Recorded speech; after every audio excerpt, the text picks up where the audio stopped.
Nuevamente estamos aquí reunidos en tu nombre y en torno a tu palabra.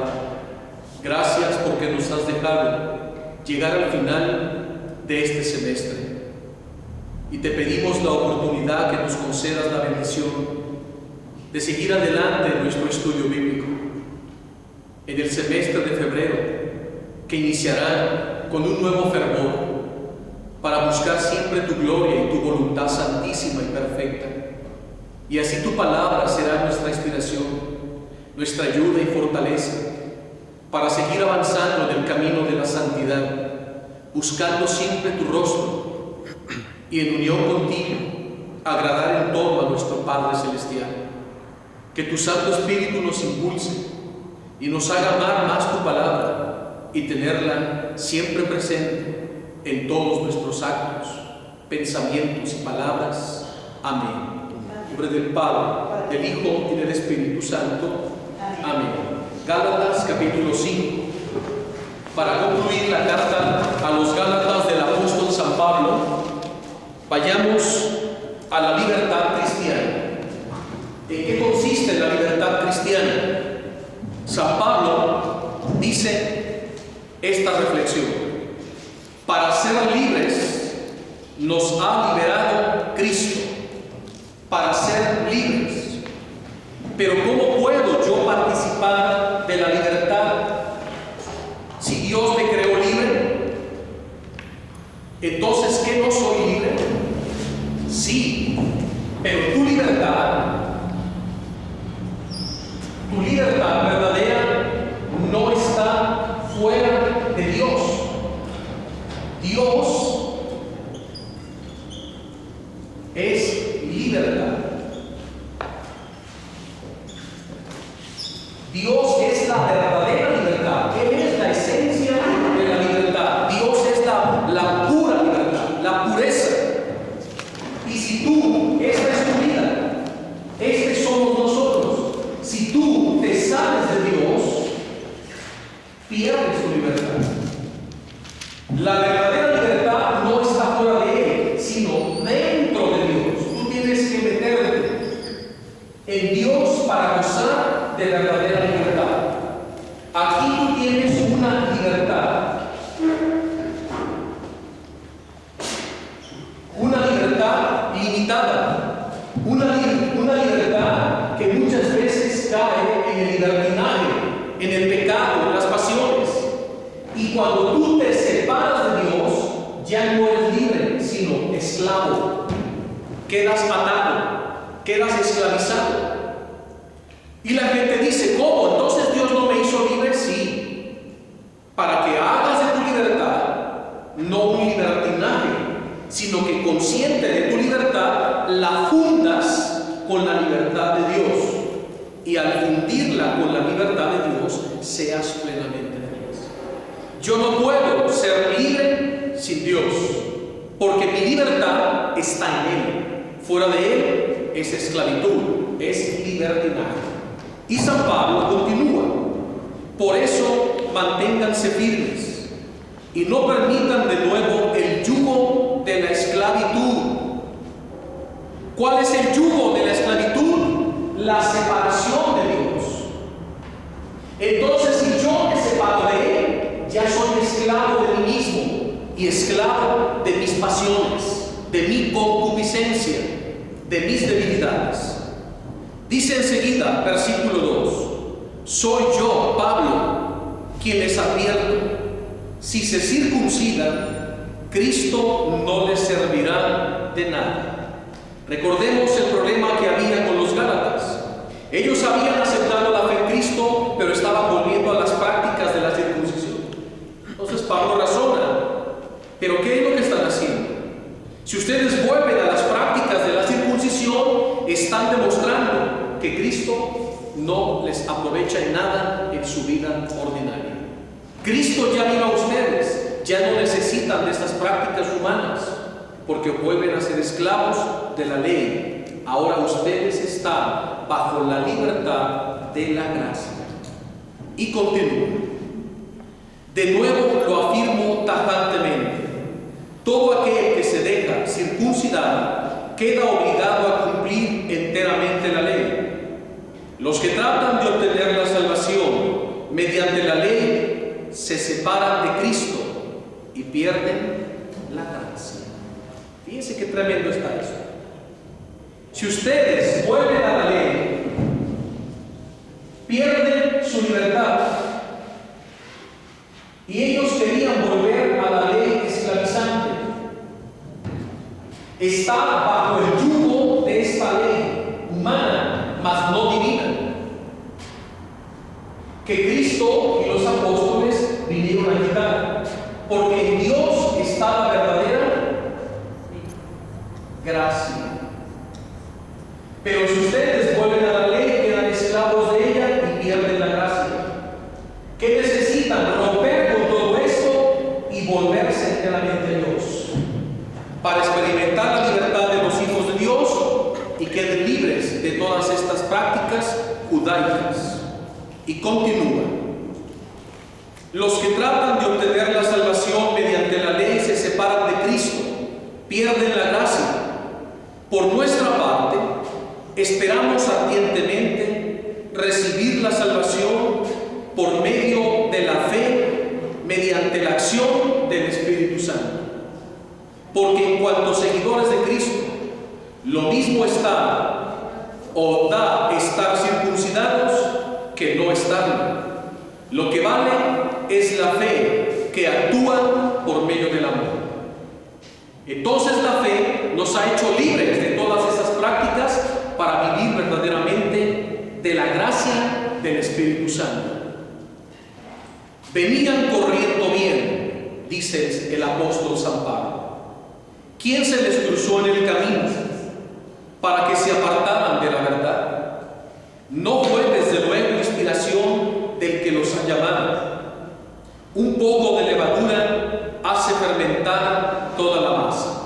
Y esa levadura, ¿quién se la sembró a los de Galacia? Los judaizantes. Estos judíos radicales, ultra ortodoxos, que estaban boicoteando la obra de San Pablo, creando división, duda e incertidumbre en el corazón de los nuevos cristianos, y los hacían retornar o quedaban indefinidos. San Pablo dice: un poco de levadura, un poco de duda hace fermentar toda la masa. Y eso es lo que les ha pasado a los de Galacia. Confío, no obstante, que el Señor evitará que procedan de otra manera, pero el que los amotina, sea quien sea, sufrirá su castigo. Por lo que a mí respecta, hermanos, si fuera verdad que aún recomiendo la circuncisión, ¿por qué soy todavía perseguido? Se habría acabado el escándalo de la cruz. Más valiera que se mutilaran del todo esos agitadores, los judaizantes. Es cierto, hermanos, que han sido llamados a la libertad. Escuchen de nuevo. Todos, tú y yo, hemos sido llamados a la libertad. Pero escuchen, pero no tomen la libertad como pretexto para satisfacer sus apetitos desordenados. La libertad que Dios nos ha dado no es para satisfacer egoístamente mis propios caprichos y pecados, sino para tomar esa libertad como un don de Dios y devolvérsela a Él, y fundirla con la libertad perfecta y santa de Dios. Entonces la libertad quedará en la plenitud de la libertad de los hijos de Dios. Y dice enseguida: es cierto, hermanos, que han sido llamados a la libertad, pero no tomen la libertad como pretexto para satisfacer sus desordenados apetitos. Antes bien, háganse esclavos los unos de los otros por el amor. Pues toda la ley se cumple, si se cumple este solo mandamiento: amarás a tu prójimo como a ti mismo. Pero si se muerden y se devoran unos a otros, terminarán aniquilándose mutuamente. Una llamada a vivir en la fraternidad cristiana. que es el amor en Cristo Jesús. Por tanto les pido, caminen según el Espíritu y no se dejen arrastrar por los apetitos desordenados, porque eso nos lleva a la esclavitud. Porque esos apetitos actúan contra el Espíritu y el Espíritu contra ellos. Ambos combaten entre sí y por eso ustedes no pueden realizar sus buenos deseos. Pero si se dejan conducir por el Espíritu, no están bajo el dominio de la ley. Versículo 19. En cuanto a los frutos de esos desordenados apetitos, son bien conocidos. Ahora, San Pablo nos va a enumerar una lista de los frutos que provienen de la carne. ¿De qué? ¿Gálatas? Los frutos de la carne. Vamos a hacer aquí una lista. Frutos de la carne. Para que tú tengas un buen discernimiento espiritual. ¿Cómo sé si lo que estoy haciendo es voluntad de Dios o mía? Por los frutos se conoce el árbol. Y si tú en tu vida, en tu trabajo, en tu apostolado o donde quiera que te encuentres, si estás produciendo los frutos de la carne, detente. Haz un examen de conciencia, pídele perdón a Dios, reconcíliate con Él y cambia de actitud. Pero si están surgiendo los frutos del Espíritu, porque San Pablo enseguida nos va a hablar de los frutos del Espíritu Santo y los vamos a colocar nosotros dentro de la paloma, que es símbolo del Espíritu Santo, y vamos a hacer el vitral. Y este vitral debe tener 9 divisiones: 1, 2, 3, 4, 5, 6, 7, 8. Vamos a poner una más aquí. Aquí vamos a poner los frutos del Espíritu. Frutos del Espíritu.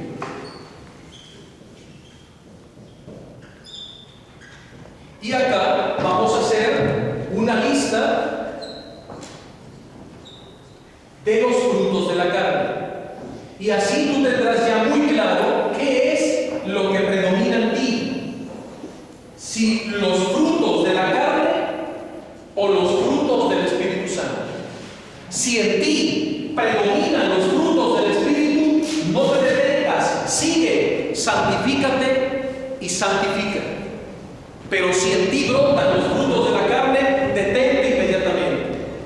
Examínate, no sea que involucres a los que tú amas. Y después tendrán muchos problemas de los que te puedes arrepentir toda tu vida. Escuchemos la lista de los frutos que provienen de la carne, frutos malignos. En cuanto a los frutos de esos desordenados apetitos, son bien conocidos. Número 1, vayan haciendo la lista en su apunte. Fornicación. 2, impureza. 3, desenfreno. 4, idolatría. 5, hechicería. 6, enemistades. 7, discordias. 8, sectarismos. 9, envidias. 10, borracheras. 11, orgías y cosas semejantes. Atención aquí. Los que hacen tales cosas, les repito ahora, como ya les dije antes, no heredarán el reino de Dios. Otra vez, Los que hacen tales cosas, les repito ahora, no heredarán el reino de Dios. Entonces quiere decir que si yo he caído en uno de estos pecados, ¿ya estoy condenado? De ninguna manera. ¿A qué se refiere el apóstol San Pablo o la palabra de Dios cuando dice no heredarán el reino de Dios? Se refiere a aquellos que han hecho de su vida una vida de pecado. Eso sí es lo que me condena. Una cosa es que yo mentí y otra cosa es vivir mintiendo. Una cosa es haber robado y otra cosa es vivir robando. Una cosa es que se me pasaron las copas y me emborraché y otra cosa es vivir en el alcoholismo. ¿Queda esto claro? Una cosa es que cometí un acto de impureza y otra cosa es vivir en la impureza. Cometer un pecado y arrepentirme y convertirme no me condena. Lo que me condena es cometer un pecado y hacer de ese pecado un estilo de vida. Es decir, ahora me alcoholizo y mañana y pasado y empiezo una vida de alcoholismo. Y pueden pasar 5, 10, 15 años y seguir viviendo en el alcohol. Eso es lo que me puede hacer perder la salvación. Lo que te hace perder la salvación no es pecar, sino vivir en el pecado. Eso es de lo que debemos cuidarnos. A eso se refiere la palabra de Dios cuando dice, no heredarán el reino de Dios. ¿Quiénes? Los que viven en el pecado, no los pecadores penitentes, que somos todos nosotros. Ahora, en el verso 22 viene una lista fantástica de 9 frutos del Espíritu Santo. Gálatas 5, donde vienen los frutos de la carne. Gálatas capítulo 5, del verso 19 al verso 21. Ahora vamos a los frutos, pero del Espíritu Santo. Pero antes de entrar a ellos, ya hemos escuchado una lista bastante amplia de los frutos de la carne. El siguiente paso es que delante de Dios y sinceramente te examines a ti mismo. De estos frutos que lista el apóstol San Pablo, ¿cuáles tengo? ¿O en cuáles he caído? Y tal vez estoy empezando a reincidir. Si empiezas a reincidir una y otra en los pecados de la carne, entonces ya es alarmante, porque el corazón se te va a endurecer y corres el peligro de caer en el pecado de desesperanza o el pecado habitual. Y cuando caemos ya en pecados habituales, se convierten como en un terrible vicio. Si no ponemos atención ahora, en un futuro estaremos enfrentando un pecado que se ha convertido en un vicio. Y todos sabemos muy bien cuán difícil es desarraigar los vicios. ¿Verdad que sí? Entonces, cuando un pecado se ha hecho un vicio, esto hace más difícil la conversión de una persona. Por eso pidamos siempre para todos la gracia al Espíritu Santo de la conversión. Gracia de conversión. Entonces, ahora examina estos frutos de la carne y renuncia a ellos en el nombre de Jesús, con un firme propósito de enmienda, de no volver a cometerlos. Ahora, para animarnos, vayamos a descubrir cuáles de estos 9 frutos del Espíritu Santo se producen en tu vida. Porque es con estos frutos, que son virtudes, con los que vas a combatir los frutos de la carne. Vayamos al verso 22. En cambio, los frutos del Espíritu son, número 1, el amor. Vamos a empezar a escribirlos. Vamos un fruto del Espíritu Santo, el amor. Otro fruto del Espíritu Santo, la alegría. Qué bonito, la alegría. Ya llevamos dos, amor y alegría. Otro fruto del Espíritu Santo, mira, la paz. Detengámonos un momento. ¿Cómo estás en estos tres frutos del Espíritu? ¿Estás creciendo en el amor? ¿Ya te has hecho más paciente, más tolerante, más amable, más caritativo? ¿Hay paz dentro de ti? ¿O has perdido la alegría? A ver, sonríame un poquito. Regálenme una sonrisa, quiero ver esa sonrisa. Sonreír, reír es un fruto del Espíritu, es una virtud. En ti está el reír o no reír, porque es un acto de tu voluntad. ¿Por qué no ríes? Es que no hay motivo. Tú esperas reír y ser feliz por cosas externas, estás mal. La felicidad, el gozo, la alegría, la sonrisa viene de dentro, no de afuera. Está en ti el ser feliz, no depende de los demás. Si tú esperas que los demás te amen, te comprendan, te traten bien para sonreír y ser feliz, estás amargado. Porque la felicidad no depende ni de las personas, no depende ni de los bienes materiales, no depende ni de mi trabajo, ni de mi apostolado, ni del dinero, ni de los placeres, sino de Dios y de mi corazón. Tú puedes estar rodeado de muchos problemas y conflictos en tu familia, en tu trabajo, en tu grupo, en tu apostolado, y ser la persona más plena y feliz, porque no te dejas influenciar por lo exterior. Al contrario, tú irradias a Cristo y contagias y haces que los demás se beban de tu alegría y transformas el ambiente, y la gente reconoce, oye, porque estás siempre pleno, alegre, positivo, entusiasta, con ánimo, porque tengo a Cristo en mi corazón y Él es la fuente de mi alegría. ¿Cómo? Entonces no es el dinero, no son los placeres, no son las personas, no es mi buen sueldo en el trabajo o mi superpuesto. No, esto es un servicio. Mi alegría, la fuente de mi felicidad, no está fuera, sino dentro de mí mismo.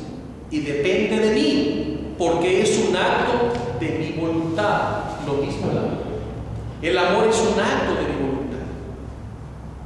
Y consciente que el amor es un acto de mi voluntad, como la alegría, como la paz, porque en mí está el estar en paz o el estar airado. En ti está. Oye, ¿por qué no te alteras? ¿Por qué no gritas? ¿Por qué no te ofuscas? ¿Por qué no estás molesto o airado como los demás? Simplemente no quiero perder mi paz interior. Me mantengo en el amor, me mantengo en la paz de Cristo, me mantengo en un dominio. Ese es el fruto del Espíritu. Ahí hay que trabajar.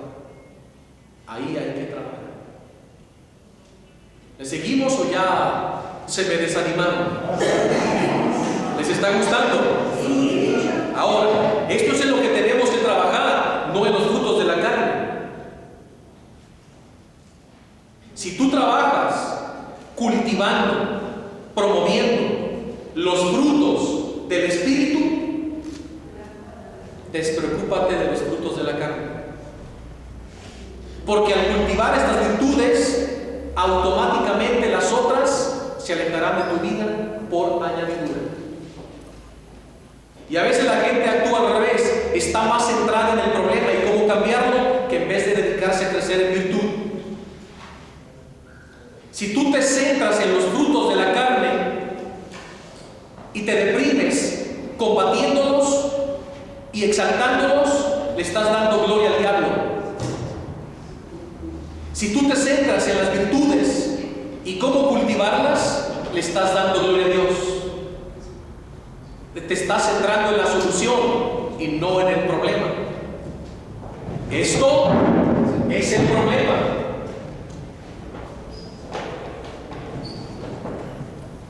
¿Y cómo se ve su problema? Con la solución. Y esta es la solución.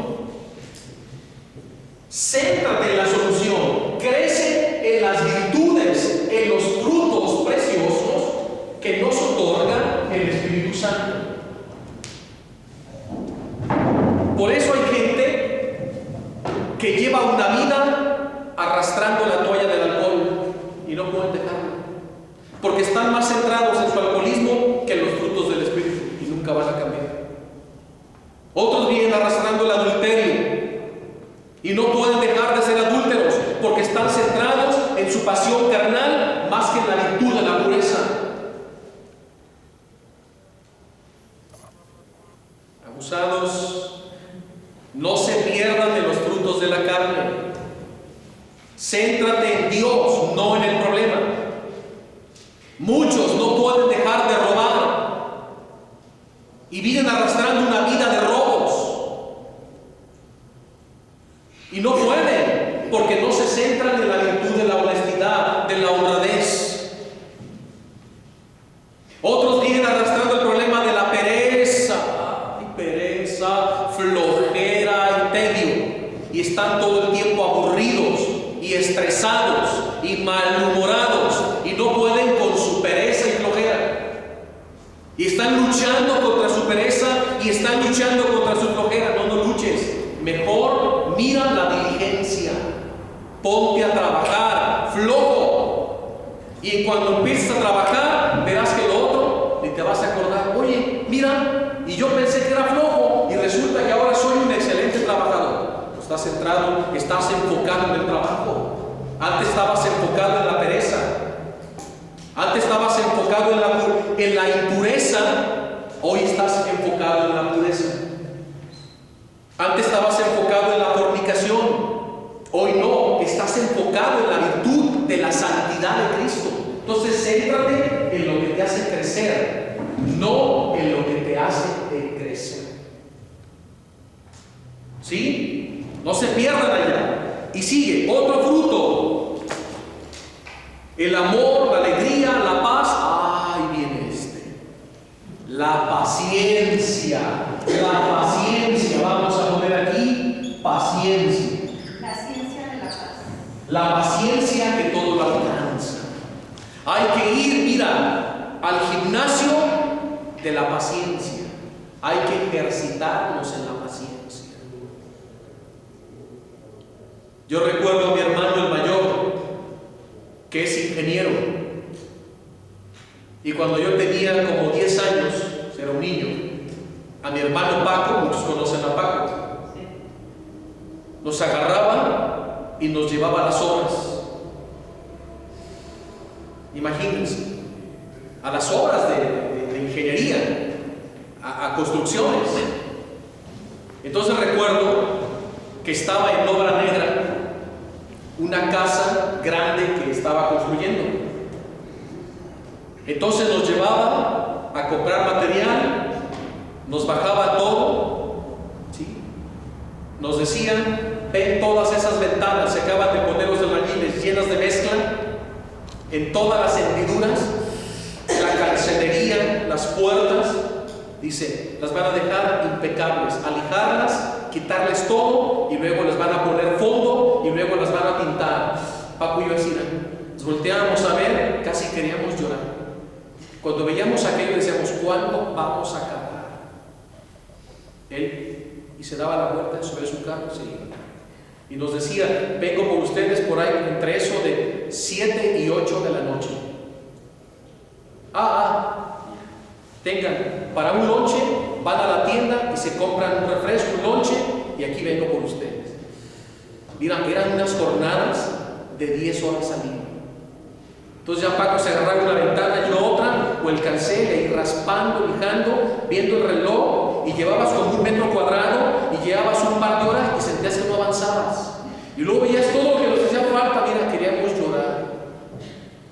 Y ahí llegaban, listos al carro, no nos decían nada, nos metían, el día tempranito nos volvía a dejar, nos recogía en la noche, al día siguiente, mira, durante semanas. Oye, yo era un niño de 10, 11 años, ¿Qué hace normalmente un niño a esa edad? Juega, brinca, ¿no es cierto? No, hombre, ahí raspando, picando. Y veía que te dejábamos todo limpísimo. Llegaba, pero no nos decía nada, ¿eh? Muy bien. Ahora agarran el fondo, se prepara así, porque nosotros no sabíamos nada, tantas cantidades de esto, y empiezan a fondear. Eso sí, empapelen bien, no quiero chorretes. Y si manchan, limpian. Porque voy a venir a supervisar. Ahí nos tenía fondeando toda la raíz durante semanas. Y luego, ya está, muy bien. Ahora le van a poner esta pintura de tal color. Pero cuidado con mancharlos a los niños. Tienen que quitarlos de uno por uno y guardar las pijas y las medidas, porque cada ventana tiene su medida. Híjoles, no, ahí a veces llorábamos, Paco y yo. Y a veces hambriados y no llegábamos.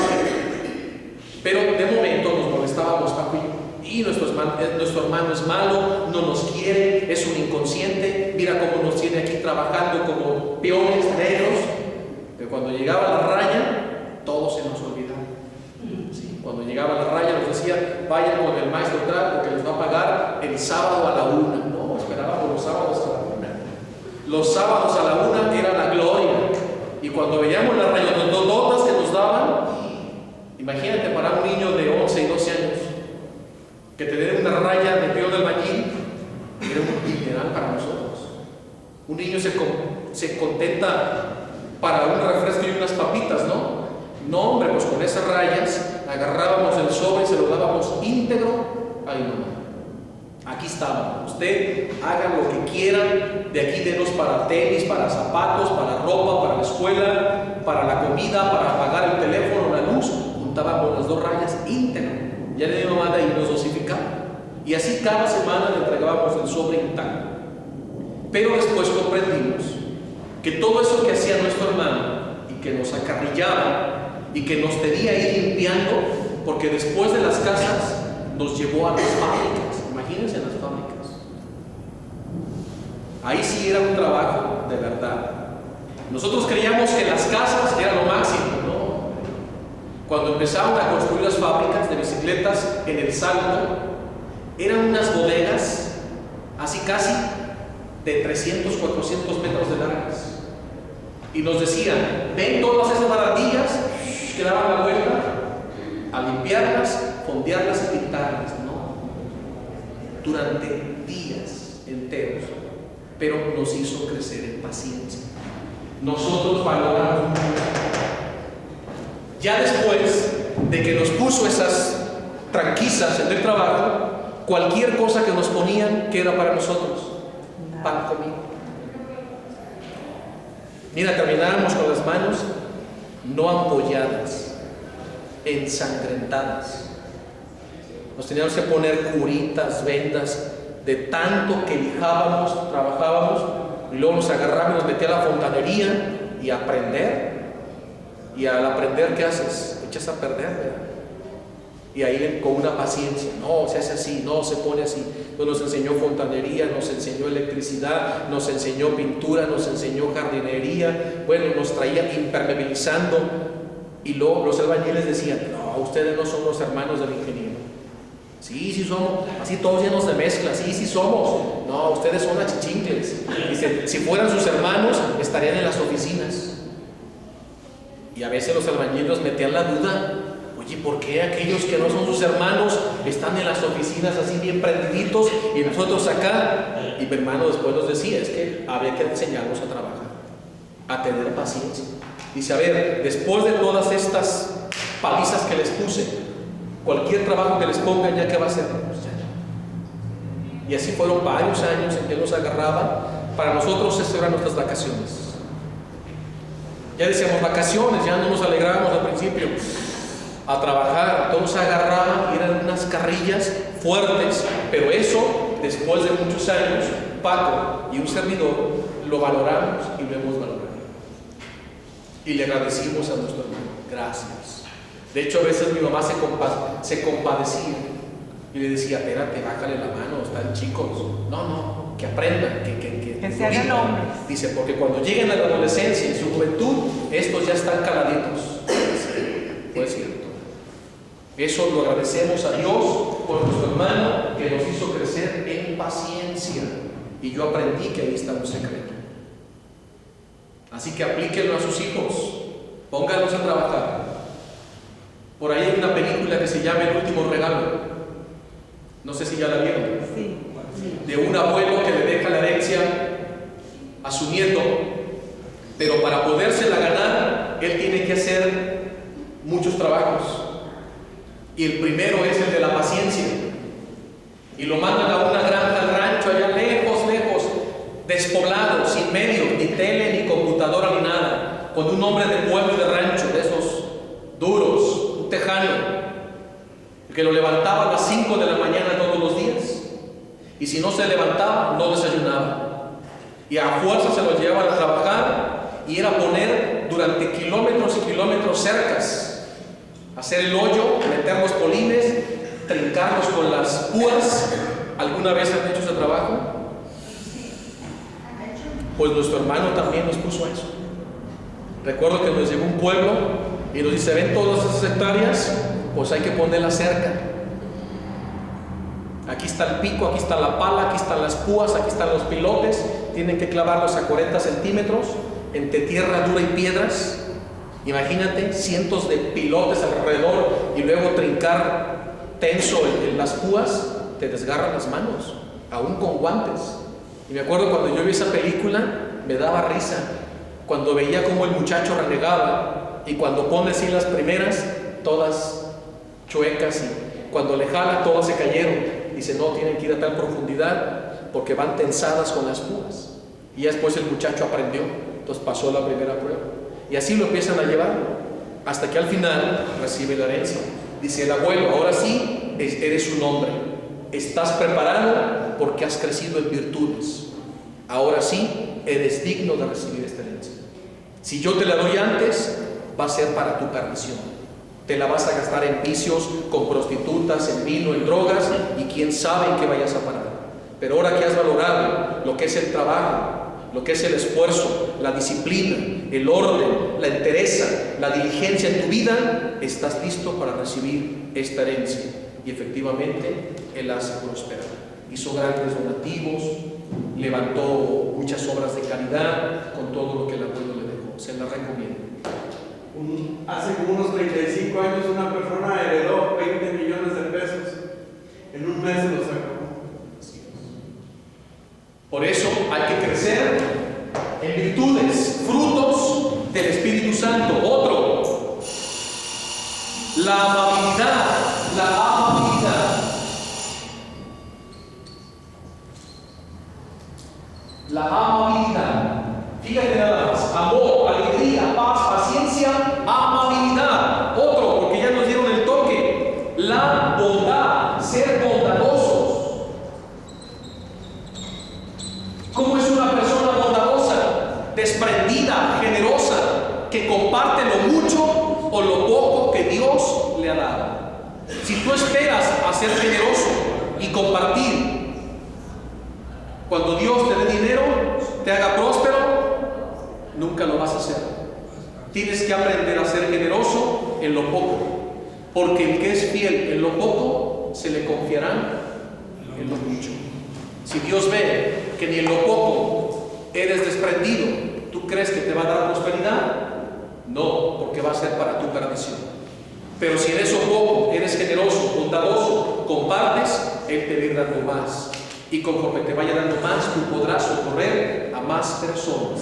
Otro fruto, la fidelidad. No es fe, este error ahí de tecla. Esto es fidelidad. La fidelidad.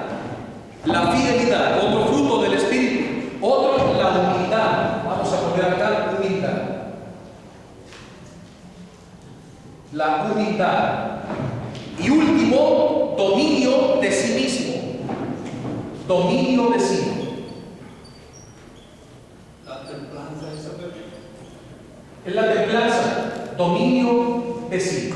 Ahí están los 9 frutos o virtudes del Espíritu Santo que nos exhorta el apóstol San Pablo. Esta es la solución en tu vida. Céntrate en esto. Nunca en el problema, siempre en la solución. Tienes un problema, ¿a dónde debes mirar? A los frutos del Espíritu. Y con la gracia de Él, vencerás. Quédense con eso y vámonos a la Santa Eucaristía.